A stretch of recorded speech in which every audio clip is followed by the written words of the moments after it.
नए अंदाज और नए जोश में फिर से स्टार्ट करते हैं बिहार सिविल कोड परीक्षा का प्रैक्टिस सेट, जो कि ये हिंदी का 13वां प्रैक्टिस सेट है। चलिए स्टार्ट करते हैं और देखते हैं क्वेश्चन।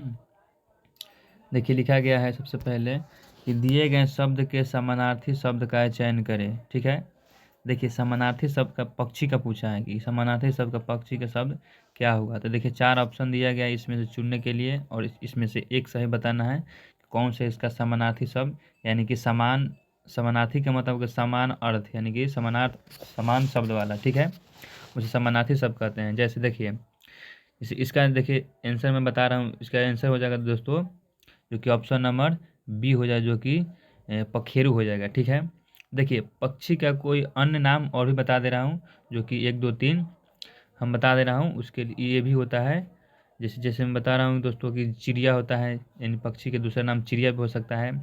और ये एक और है खग होता है। ठीक है, खग मतलब चिड़िया भी होता है, यानी पक्षी होता है। ठीक है, इसका समानार्थी हुआ, यानी समान अर्थ हुआ। ठीक है, अब देखते हैं नेक्स्ट।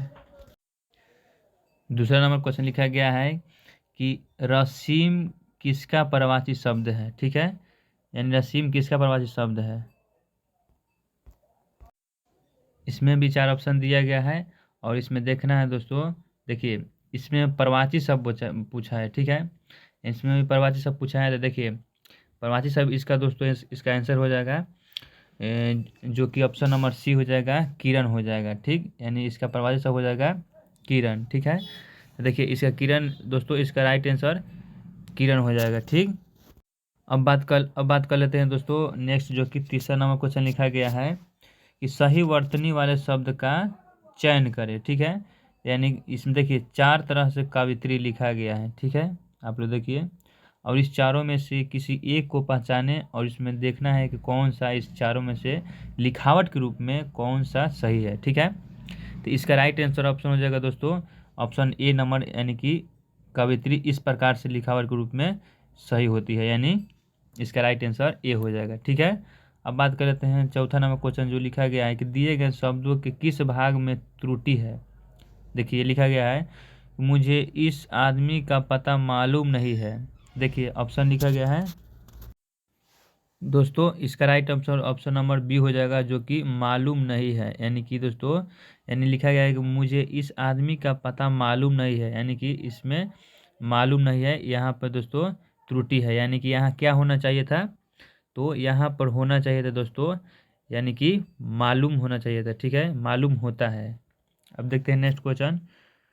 अब बात कर लेते हैं पांचवा नंबर क्वेश्चन लिखा गया है कि दिए गए विकल्पों में से निम्नलिखित शब्द का विलोम शब्द चयन करें, यानी कि जटिल का विलोम बताना है। ठीक है दोस्तों, जटिल का विलोम क्या होगा।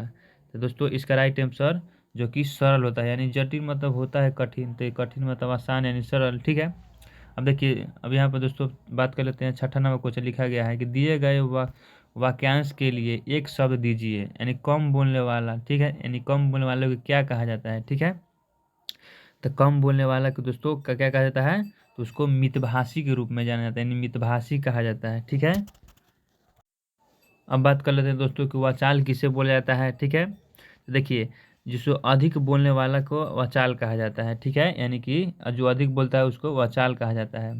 अब बात कर लेते हैं गंभीर की। ठीक है, तो गंभीर किसे कहा जाता है दोस्तों, देखिए यानी शांतचित्त व्यक्ति, यानी कि शांतित व्यक्ति को गंभीर कहा जाता है। ठीक है, अब बात कर लेते हैं मृदुभाषी, यानी मृदुभाषी किस कहा जाता है, तो इसे दोस्तों मीठा बोलने वाले, जो मधुर बोली बोले तो इससे मीठा बोली बोली जाती है, यानी बोलती है या बोलता है, उसे मृदुभाषी जाना जाता है। ठीक है, अब बात कर लेते दोस्तों, आप आशा करता हूँ कि आप लोगों का कंसेप्ट हमारी समझ में आता होगा। ठीक है, तो नेक्स्ट क्वेश्चन देखते हैं। 7वां नंबर क्वेश्चन लिखा गया है कि सही वर्तमान वाले शब्द का चयन करें। ठीक है, देखिए इसमें स्वादिष्ट लिखा गया है, यानी कि चारों में स्वादिष्ट ही लिखा गया है, यानी स्वादिष्ट है। ठीक है, स्वादिष्ट है इसमें, यानी बताना है दोस्तों कि इसमें से कौन सा राइट आंसर हो जाएगा। ठीक है, जो कि मैंने इससे कुछ पहले बताया है, उसी प्रकार ये भी क्वेश्चन आया गया है।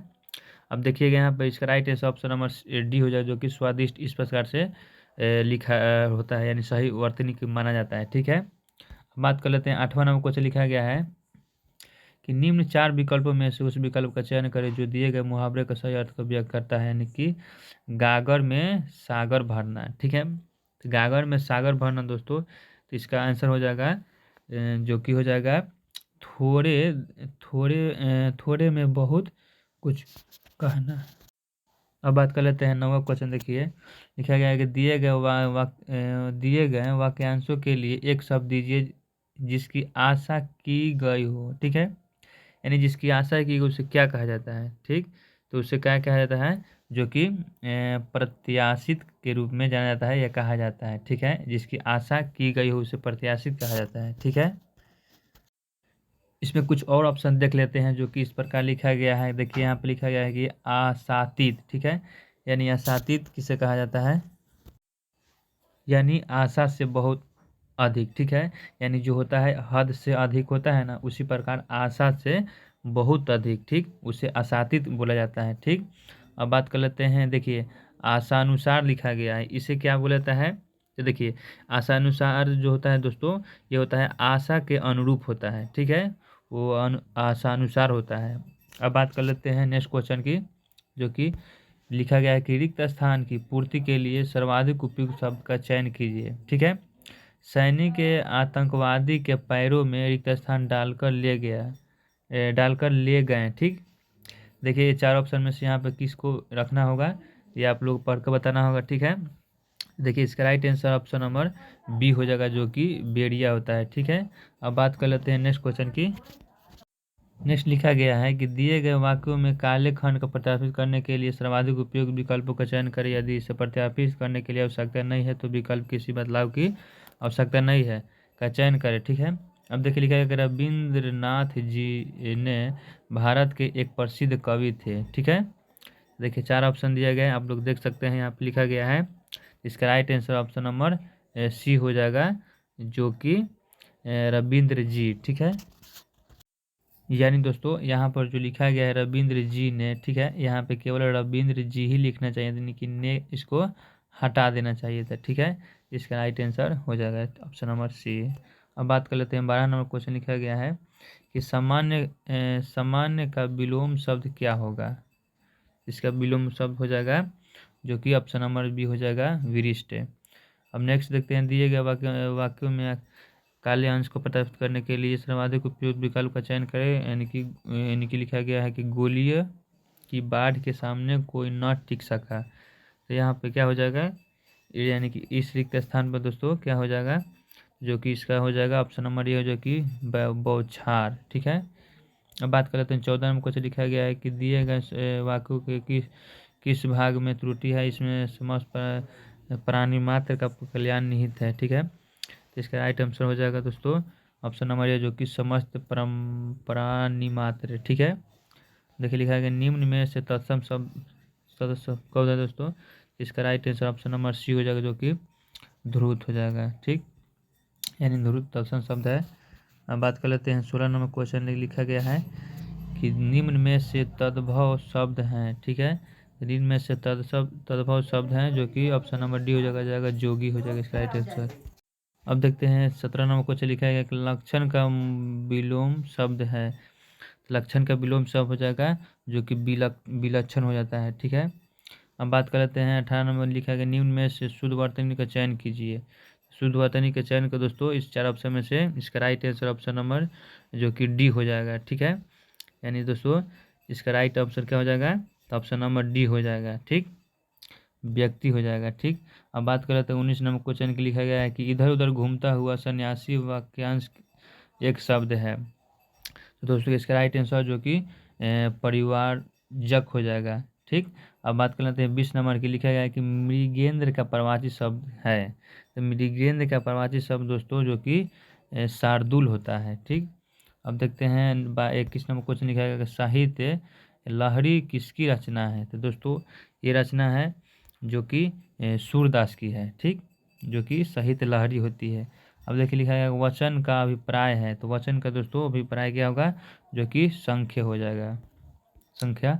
अब बात कर लेते हैं 23 नंबर, जो कि लिखा गया है कि चाकू लिंग है। तो दोस्तों चाकू क्या है, तो चाकू, जो कि इसका बता दे रहा हूँ मैं, इसका राइट आंसर क्या हो जाएगा, इसका दोस्तों राइट आंसर जो कि ऑप्शन नंबर बी हो जाए, जो कि इसका पुलिंग होता है। ठीक है, यानी चाकू पुलिंग का शब्द है। ठीक, अब देखते हैं नेक्स्ट क्वेश्चन जो कि 24 नंबर लिखा गया है। देखिए लिखा गया 24 नंबर क्वेश्चन में लिखा गया है कि दिवगंत का समानार्थी शब्द है। ठीक है, तो इसका जो समानार्थी शब्द हो जाएगा जो कि स्वर्गवासी होता है। ठीक है, अब बात कर लेते हैं 25 नंबर क्वेश्चन की। लिखा गया कि आनन फानन में मुहावरे का अर्थ है। ठीक है दोस्तों, ये मुहावरे का अर्थ है जो कि तुरंत में। ठीक, यानी कि आनन फानन का मतलब होता है तुरंत में, इसका मुहावरे के रूप में। ठीक, अब देखते हैं 26 नंबर क्वेश्चन लिखा गया है कि एक और ये 11 होते हैं, लोकोकित का अर्थ है। ठीक है दोस्तों, इसका अर्थ बताना है, तो इसका अर्थ हो जाएगा संगठन में शक्ति है। ठीक है, अब देखते हैं 27 नंबर क्वेश्चन लिखा गया है कि संज्ञा का वाक्य के अन्य शब्दों का साथ संबंध प्रकट करने वाले शब्दों को क्या कहते हैं। ठीक है दोस्तों, इसे कहते हैं कारक कहते हैं। ठीक, अब बात कर लेते हैं 28 नंबर क्वेश्चन लिखा गया है कि महात्मा बुद्ध करुणा के साक्षात रिक्त स्थान थे। तो दोस्तों, इसका जो कि विग्रह इसका राइट आंसर हो जाएगा। अब नेक्स्ट देखते हैं, लिखा गया है यहाँ पर कि कौन सा शब्द क्रिया नहीं है। दोस्तों, ये छाया जो है क्रिया नहीं है। अब नेक्स्ट देखते हैं, लिखा गया कि बढ़त बढ़त संपत्ति सलील मन सरोज बढ़ जाए, घटत घटत फिर ना घटे करू समूल कुलिहलाय में अलंकार है। ठीक है, तो इसका राइट ऑप्शन डी हो जाएगा जो कि रूपक होता है। ठीक है, अब बात कर लेते हैं दोस्तों निर्देश की। ठीक, देखिए निर्देश दिया गया, आप लोग अच्छी तरीके से इसको पढ़िए और पढ़ के समझिए और बताइए इसमें से आंसर कौन सा होगा। तो मैं इसका राइट आंसर बता देना क्योंकि वीडियो लंबा हो जाएगा।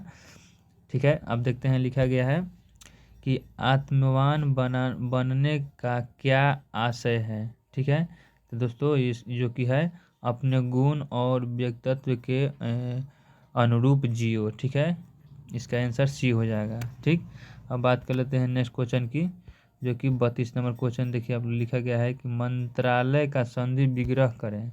ठीक है, तो मंत्रालय का संधि विग्रह हो जाएगा जो कि लिखा गया है मंत्र प्लस आलय, यानी कि दोस्तों मंत्रालय, इसका right answer option number A हो जाएगा। ठीक है, अब बात कर लेते हैं नेक्स्ट क्वेश्चन की। लिखा गया है कि खिन्नन होना का अर्थ है। ठीक है, तो खिन्नन होना का अर्थ है दोस्तों जो कि नाराज होना। ठीक, अब बात कर लेते हैं नेक्स्ट क्वेश्चन की। आंसू शब्द का प्रवाची है। ठीक है, तो आंसू शब्द का दोस्तों प्रवाची क्या है, तो ये आंसू शब्द का प्रवाची हो जाएगा जो कि नेत्र जल होती है। ठीक है, अब देखिए 35 नंबर जो कि आज का लास्ट सेशन है, लेखक गीता पढ़ते समय कितनी जगह पर रुका। अब उस निर्देश में पढ़िए और बताइए कितनी जगह पर रुका। दोस्तों मैं इसका राइट आंसर बता रहा हूँ, तो इसका दोस्तों यानी कि right answer option number B हो जाए जो कि 2 बार ने लेखक पढ़ते समय जगह पर रोका। ठीक है, अब देखिए दोस्तों, इस तरह के वीडियो पाने के लिए यानी इसी तरह को प्रैक्टिस लगाने के लिए हमारे चैनल से जुड़े और जुड़ कर सब्सक्राइब करिए और बेल आइकन को जरूर प्रेस करें क्योंकि ऑल नोटिफिकेशन हमेशा आपके पहले चले जाए। ठीक है, चलिए इस वीडियो में इतना ही, तब तक अगले वीडियो में मिलते हैं। तब तक के लिए जय हिंद, जय भारत।